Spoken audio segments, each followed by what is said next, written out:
This is a rest area just east of Sauk Center.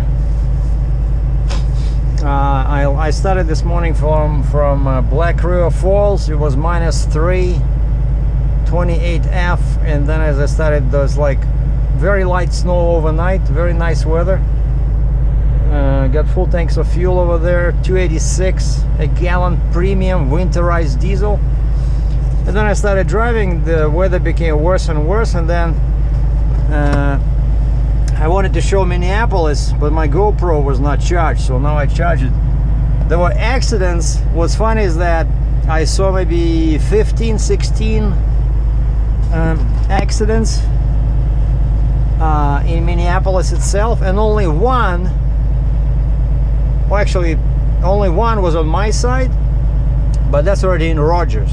But all these 15, 14, whatever cars were in ditches on the opposite side, which basically eastbound. Never saw something like that before, such a big discrepancy, you know. I guess the wind was coming from that direction, I don't know. But lots of cars, lots of vehicles rather, and as usual, most of them are SUVs. That's who ended up in, that's who usually ends up in ditches, because they think they're invincible with their 4x4, and they just forget that when you hit your brakes, you don't have a 4x4, you have your brakes. And if it's slippery and you're driving too fast for conditions, off you go into the ditch. And so a tractor trailer that was before St. Paul, a tractor trailer was in the ditch. They blocked one lane, and they were using two huge trucks. But anyway, so yeah, this snowstorm, people were telling me about the snowstorm. I didn't see it over there, right? Michigan, Indiana, Illinois, even Black River Falls, everything was cool. By the way, see how easy it is now? So I push the clutch all the way to the floor, I wait a couple of seconds, and then it just slides, but I have to release the clutch a little bit, and no grinding, no nothing. So that clutch brake, and of course, as most truckers, I only use clutch when going into first gear and into reverse. That's it. So I don't think the clutch is shot. I think it's just the clutch brake was defective or something. And so yeah, I stopped here because my truck started losing power. I don't know, is it because of too much snow? You know, my empty weight is 72,400 pounds now, so it's like a step deck loaded with over 40,000 pound load. It's like a full load. If I was a step deck of flatbed, it's like I'm driving with a full load, you know. And the temperature, as soon as I passed, or was rather coming close to St. Paul, the temperature started dropping. So right now, I don't know if you can see, but it says -12 Celsius, which is about 32 -20, which is about probably 12F.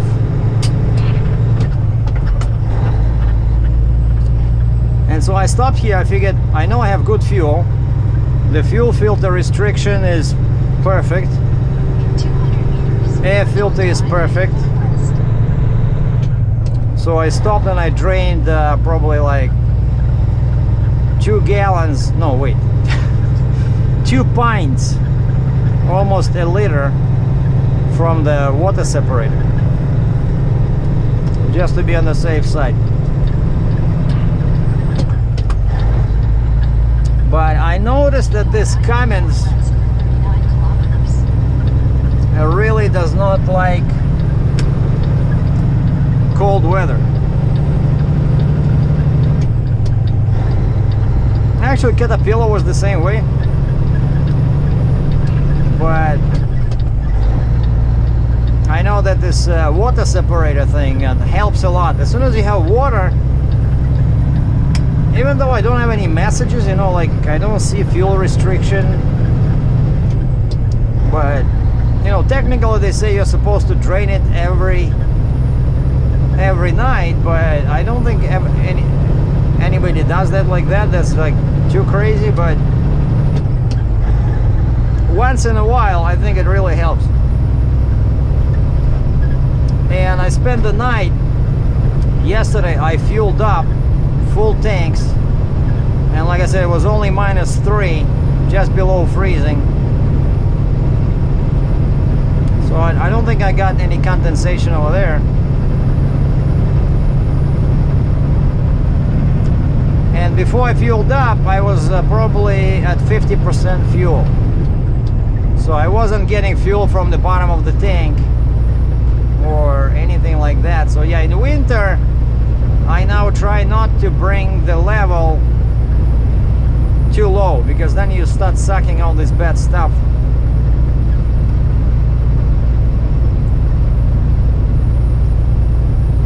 But yeah, the road is a bit sketchy, you know, as they say. Like I'm looking at this, and this kind of like very suspicious looking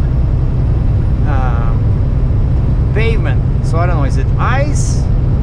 But it looks like ice, but the truck does not move sideways. I don't feel my drive spinning.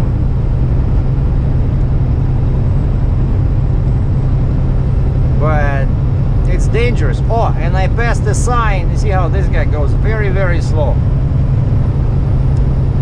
And I passed already 2 signs that said I-94 and I-29 closed in Fargo. And we have a winner. Check this out. So the guy spin out. Oh, the girl, and she's just sitting there, I guess waiting for a tow truck. Too fast for conditions. That's the reason number 1 of all these accidents. Now, like if this was me, right, and I just got my driver's license, and the only trucker I knew was Captain Sergey, I'll probably just follow a truck, you know, because truckers are usually very cautious. But of course we heavy, right? Like I'm 72,400 pounds right now, so I got lots of weight on all my axles. So to make me go sideways, and like I said, I'm like a step deck loaded with 40,000 pound load. So to make me go sideways, it's not easy.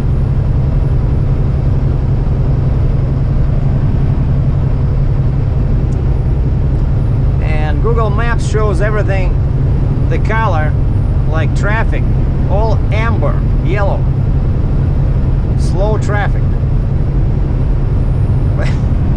What traffic? There's no traffic. But yeah, I can see how on the opposite side people are driving cautiously, you know. And all I want to do is just get to the Walmart and buy some food in Sauk Center, and I can't seem to reach that. So I had to stop over there. Plus my, you know, I cannot clean this. See the windows? Because all that stuff that flies on the windshield, it also flies in here, and then you cannot see your mirrors. And of course there's no windshield wipers here. Nobody came up yet with that idea. But I think it would be helpful to have a wiper here, or at least like on a small pot here somewhere where so I can look into my mirror, because my mirrors are clean, well, more or less. Alright, so this is Albany, Minnesota. And yeah, today's Saturday, right? Today's Saturday. Normally I like driving on the weekends, but I don't like this sketchy black ice type of situation.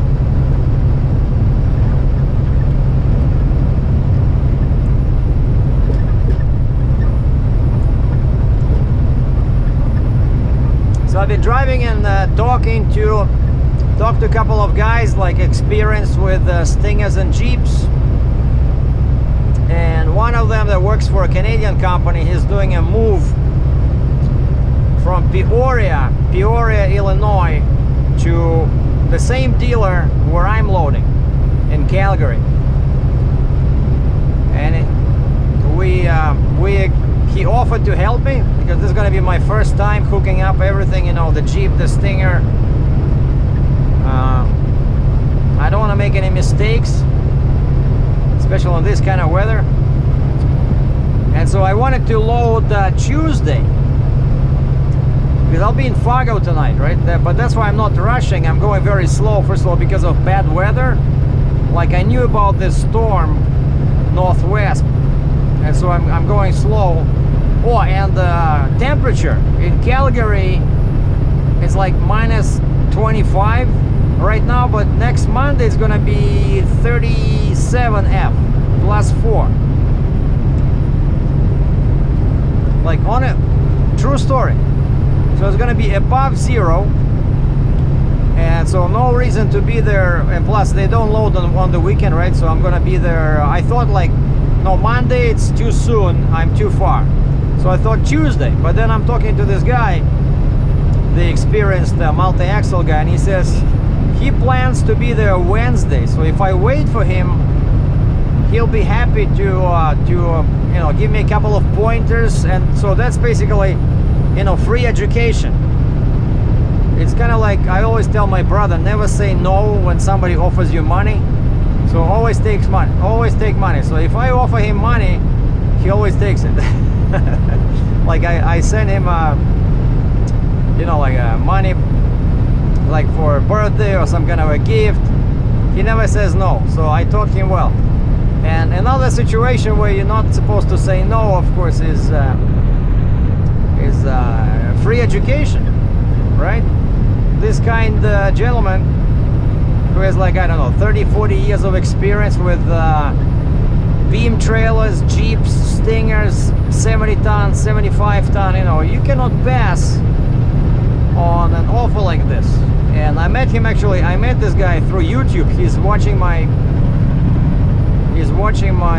videos, and we met a couple of times on the road. And he was going through Iowa. He loaded in Peoria, and he was sitting, he said, last time we talked, he said he was sitting in Walcott at world's biggest truck stop at TA, because he said of the storm. And I'm like, what storm? Black River Falls, there's nothing. Like a light snow. But I went to, I spent a night at the hotel over there because I thought I would be doing my paperwork, but I ended up spending all afternoon just basically watching videos and answering comments on my channel, and basically didn't do anything. So I still need to do my IFTA and my New York and Kentucky, like, because time is running out. The deadline is the last day of January, right? So I gotta start working at least on my kilometers and liters of fuel, you know, break down everything by state and province. I'm gonna start doing that tonight.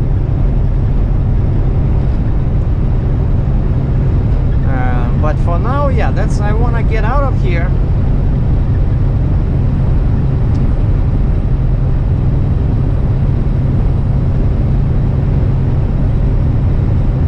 And this wind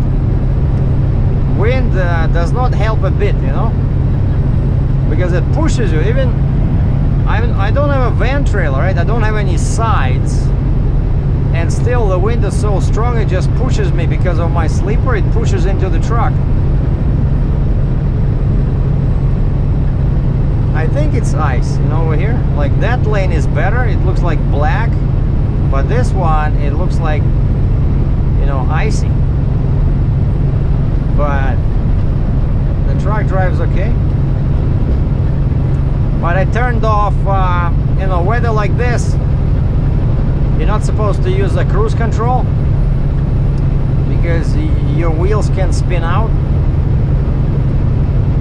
And so I turned off my cruise control, This way I can react pretty fast if the truck starts sliding a little bit.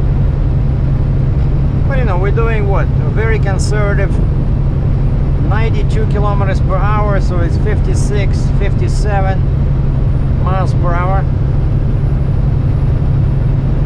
And we got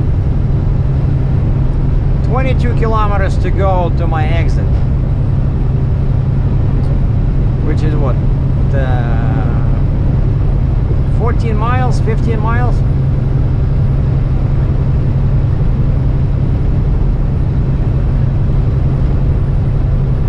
And this is Freeport, Minnesota.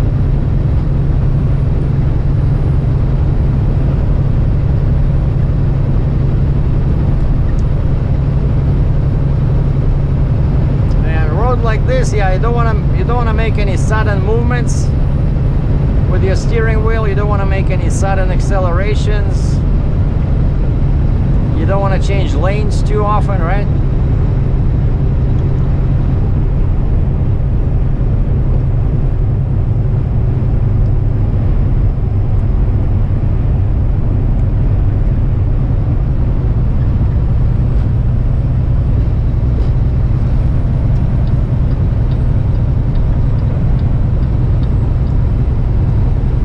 The most dangerous part about driving on this kind of a road with possible ice is the shoulder. You gotta stay away from the shoulder at all costs, because that's how accidents happen, you know, like you go, because of course it's a slope, right? And the shoulder can be slippery, and if your wheel goes on the shoulder and there's a bit of a snow in there, it starts breaking you down, starts slowing you down, and you go, and it pulls you into the ditch. Like if you're here and you go on the shoulder, it'll pull you in there, and if you're here, it'll pull you into that side. And that's how all these accidents happen, you know. People drive fast and they lose concentration, go on the shoulder, boom, done.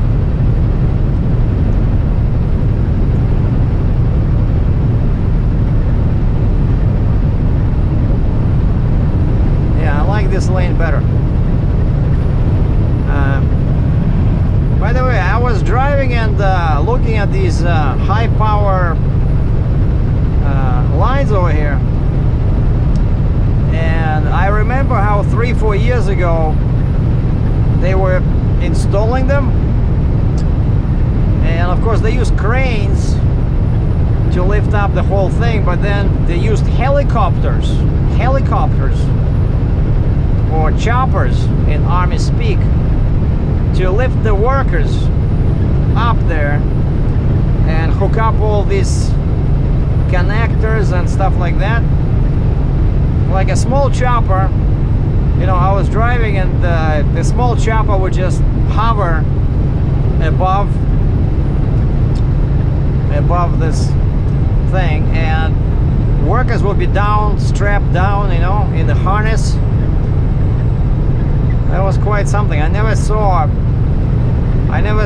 them use choppers for this kind of work. So it was on this I-94.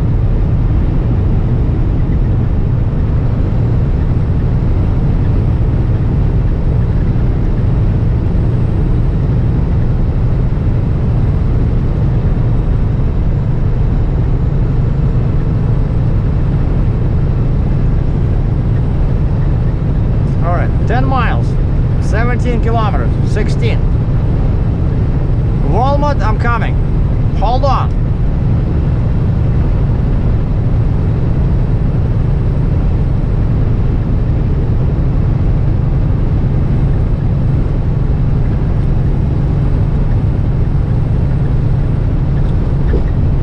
Yeah, and I posted my truck is available. So of course this time, as you can see, I couldn't find a load, and I was happy just picking up the Jeep and Stinger because I got the prepayment, right, for the first load. But then for the second one, I definitely want to try to find a load going that way, because it's just not enough revenue, you know, because there's so much time. You spend so much time like driving 2,000 miles empty and then 2,000 miles back.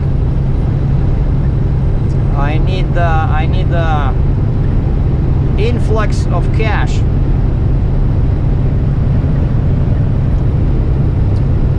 And this time I saw a load in there was a load in Texas, you know, like pretty far, but it was going to the very north of Alberta, where I'm afraid to go there in winter. It can be, you know, like minus 40 F or minus 40 C. And then they say Fort McMurray, but it can be like a mine another 2 hours away from Fort McMurray, so you can end up on some really bad roads. And this being my first time, right, with the Jeep and Stinger, I thought, no, I'm gonna take it easy, just learn as much as possible. So now it's basically school time, education time. And one more thing I learned, so basically the Stinger, my biggest concern is still the Stinger. I think it'll fit, but a couple of these guys I talked to, they said if they were me and I was just driving, you know, again empty, let's say, back to Alberta, they said they would drive with that Stinger down on the ground. So they said they would put the Jeep on the deck, and then, oh, you see, another guy sits on, got buried in the snow. So they would load the Jeep on the deck, and they would fold the neck to make it, again, like 101, right? Because otherwise it's 184, too long. And if you have such a long neck, you're gonna push too much weight away from the truck. So the truck will have very little weight on the drives with such a long neck, you know, when you empty. And so that's what this was their recommendation, you know, fold the neck, load the Jeep on the deck, and drive with the Stinger down. And just a couple of things about the Stinger they said very important. Make sure the weight is minimum, like bare minimum weight, just to keep the, you know, airbags from getting damaged, you know, just very light pressure. And secondly, if the road is like this, icy or covered in snow, they said block the articulation, because they said it can be very dangerous when you're empty driving with the Stinger, and it's dangerous to leave the steering function on. And the way it works on my Jeep is I have two bars, like on each side there's like a bar that goes into a kind of a lock. And so there's two bars, maybe like a 1.5 feet long, and they lock in place, and that's it. So if it's only on icy and snow road, if it's a regular road, then you're okay. He says just keep the pressure to the minimum. And the other guy also said that when he does it like this with you know, empty, he disconnects the blue line. The blue line, like the brakes, right? Like he leaves the red line, which is your parking brakes. Like if you disconnect that one, the wheels will not spin. So you leave the red line in, but you take off the blue line. Or if you have a tap, you know, like that little handle, you turn that handle and you stop the air from coming into the axle. And what that does is, because you're gonna leave very little weight on the axle, right? So that means that if you leave your brakes on, when you tap your brakes and there's no weight on that axle, it can start skidding, and you again can end up in the ditch. So basically there's a lot of things to learn how to drive with that Stinger or booster, you know. It can be very dangerous.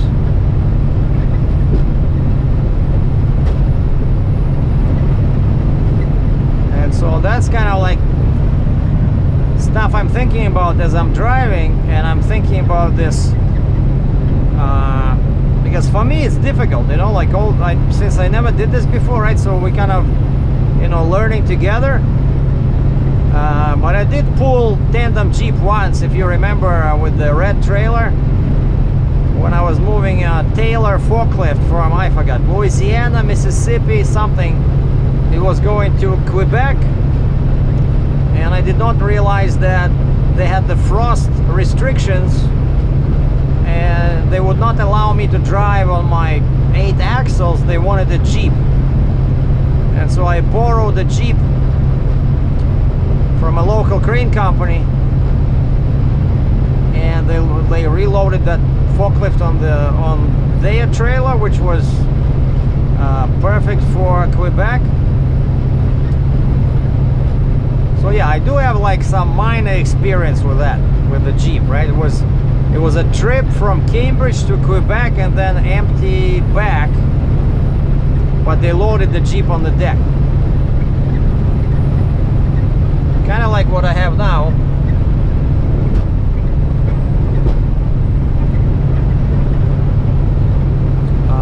State Trooper. The license plate in the back says State Patrol. Never saw something like that. Like not the letters or numbers or anything, but just says State Patrol. It's probably not a real cop, you know? It's probably somebody, they were shooting a movie. I'm just guessing. They were shooting a movie, and they were using kind of like a cop car, and then the guy decided for the weekend, he said, hey guys, I'm gonna take the car to a sock center to show my wife and kids.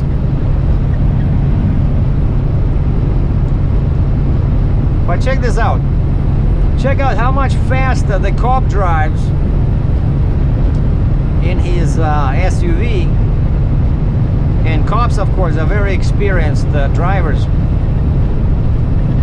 So it means that it's not so bad, you know, like the road.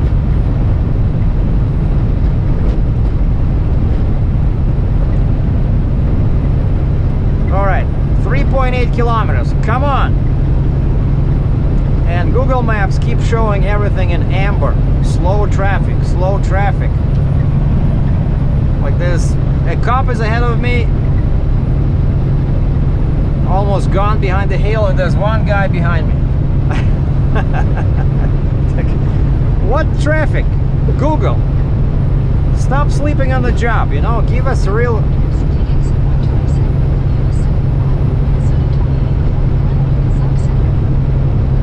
Give us some real conditions. All right. I thought I would make a pause in the recording, but we're already there.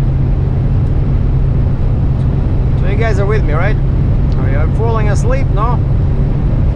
But you know, you don't see this every day, right? So this is, imagine, right? This is an interstate freeway, I-94, and it looks like this.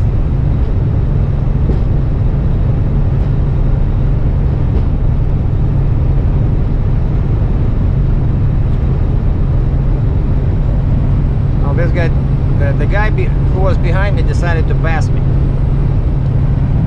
and I passed him earlier. Probably got inspired by the cop who was flying by at like, I don't know, 70 miles an hour. But this is,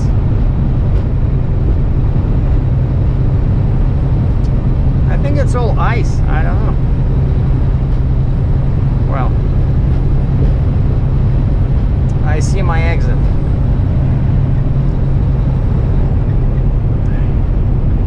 And of course, bridges, you know, like overpasses.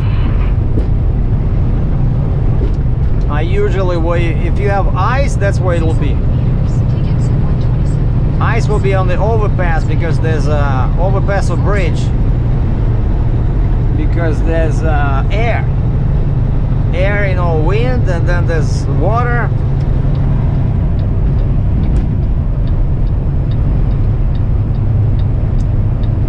That's where, if you remember, right, I was here failing trailers, picking up 2 brand new failing trailers, and I told them, I said, guys, come on, call me when you're shipping them back, I'll bring them. They were from Montreal or something, from Quebec. They never called. All right, Sauk Center. Now you see this? That looks like ice, right? Like the shoulder is black asphalt. Over here it's, well, now we have snow.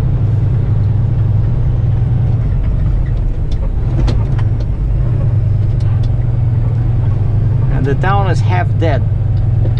All the residents are hiding inside.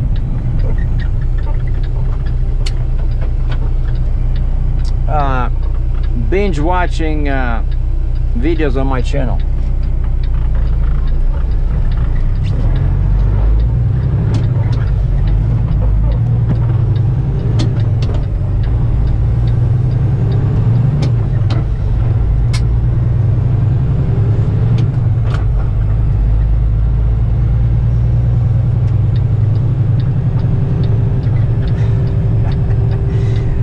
No people.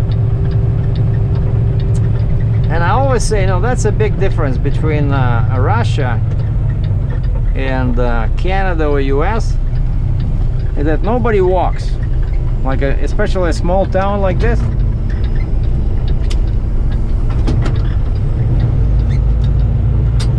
Everybody drives a truck or car, right? Even to go to McDonald's, everybody's driving, so because usually there's no sidewalks.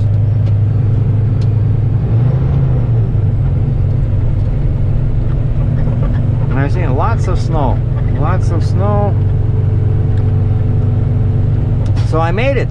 Sauk Center. My favorite spot for stopping because they don't kick truckers out of the Walmart. There's lots of parking, you know, groceries, and I think the Walmart is open like 24/7. And when I had the DVD player, so now I just watch everything on Netflix, but when I had a DVD player, I also liked places like this because they often have a DVD rental machine. You know, so you go there and you can rent a movie, and then you're in your truck watching a movie for like for $1, then it became $1.50 or something. It was very nice. All right, where do we go? Oh wow.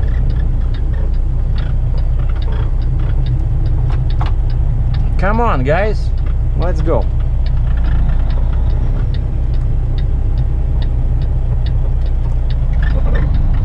Oh, they have stop signs. Okay.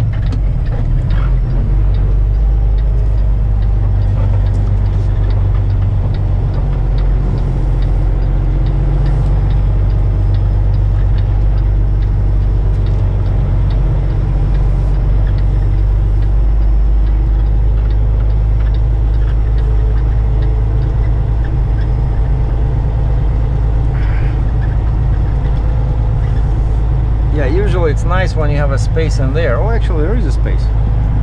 I can just go like this.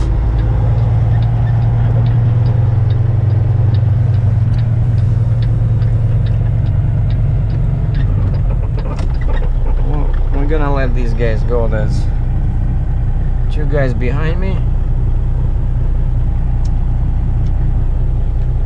Come on. So I'm gonna turn around and park between 2 trucks.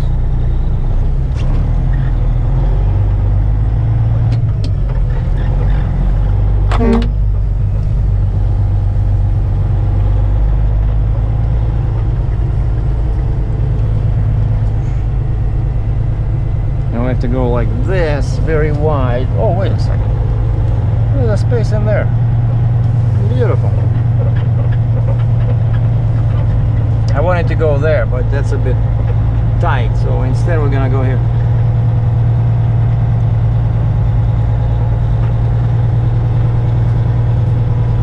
See, everything is cleaned up, which means that it did not snow yesterday. It probably snowed, I don't know, a couple of days ago.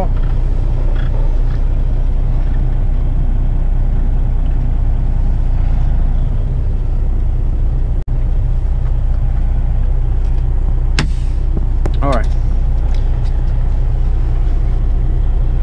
Now, as they say in Ukraine, we идем скупляться. We're gonna do some shopping. Okay, so наступна зупинка. Hold on, let me just go off duty here. All right, and this is my second stop, right? So the first was in Hudson, Minnesota. So the next stop, no, Walmart is done. What are you talking about? Yeah, next stop should be, I hope it's open, because they said 94 and 29 are closed. Petro, Fargo, 45th Street South. I think that's the one. But you know, if the freeway is closed, you can still get to the truck stop. You know, take a earlier exit, I think, right?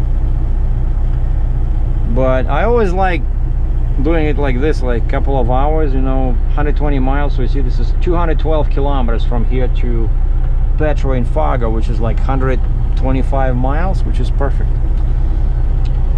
All right.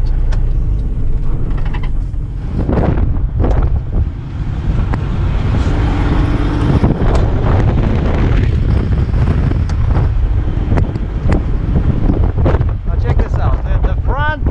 The front doesn't look too bad. And I cleaned this up. There was a lot of snow in here, but brand new Jeep, right? And I covered everything with bags, but yeah, that one just didn't stay in place for long. But it's clean up there, that's good.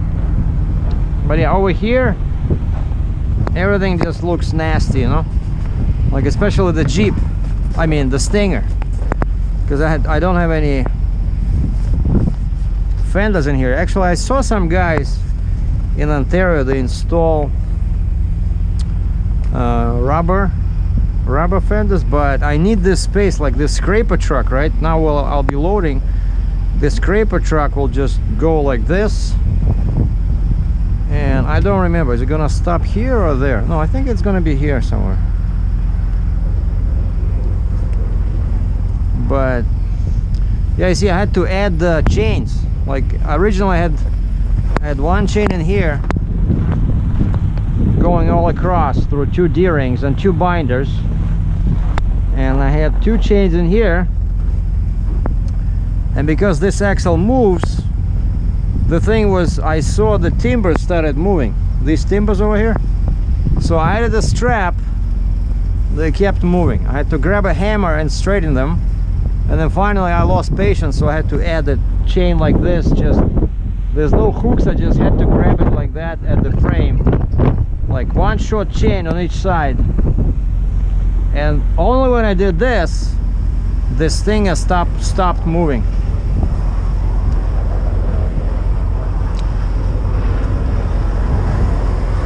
Thanks for watching.